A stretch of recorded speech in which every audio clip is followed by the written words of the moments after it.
সরকারের পদক্ষেপ নেওয়া উচিত ছিল।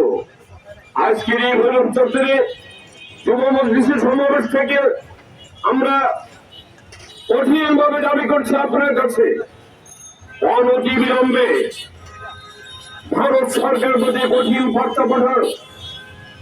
আপনি অন্তত এশিয়ার মধ্যে বিভাজন সৃষ্টি করবেন না। আপনি পানির আঘাত আনবেন, আপনি আমাদের নবীকে নিয়ে ন্যাক্কারজনক আপত্তিকর কথাবার্তা প্রকাশ করবেন, চেষ্টা করবেন না। স্মরণ রাখতে হবে ভারতবর্ষে এক ছিল। আপনাদের সংকীর্ণ মনে আচরণ কারণেই আজকে পাকিস্তান ভিন্ন, তিব্বত আলাদা হয়ে গেছে, বাংলাদেশ আলাদা হয়ে গেছে।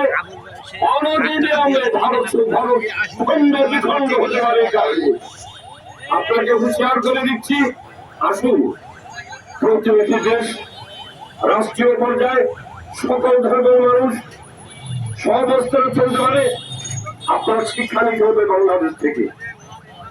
বাংলাদেশে হিন্দু, বৌদ্ধ, খ্রিস্টান, মুসলমান আমরা একই সঙ্গে বসবাস করি। সম্প্রদায়ের সম্প্রীতির দেশ বাংলাদেশ। আপনার প্রতিনিয়ত সংখ্যালঘুদের উপর কঠিন আঘাত এনে চলেছেন। সবচেয়ে বড় আঘাত করে চলেছেন মুসলমানদের ধর্মীয় অনুভূতিতে।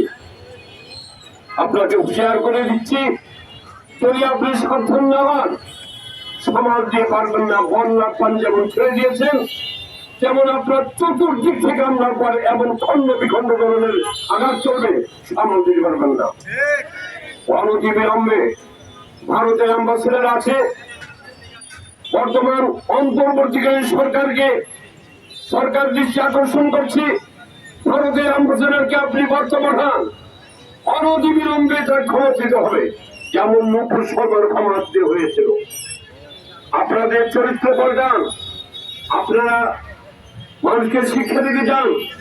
সবচেয়ে বড় দেশ নিকটতম প্রতিবেশী দেশ। আপনি বাবরি মসজিদ ভেঙে রাম মন্দির করবেন, ধর্মীয় অনুভূতির আঘাত দিবেন, আর আপনার সকল কথা মেনে নিতে হবে।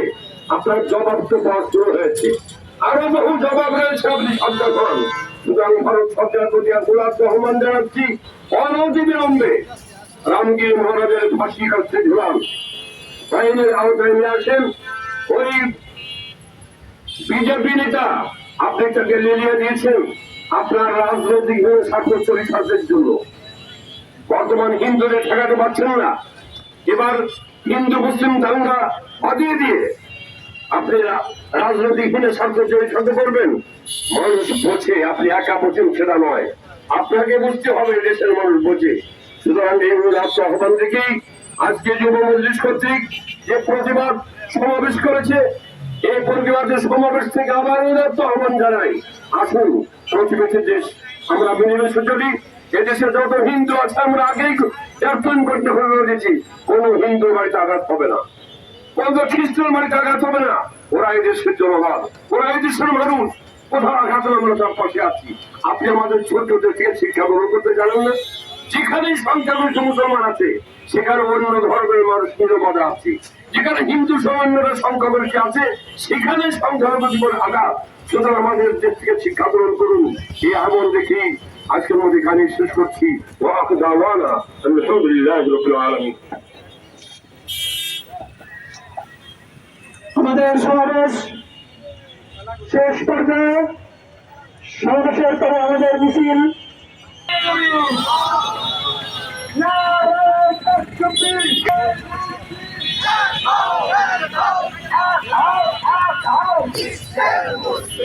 আমরা সবাই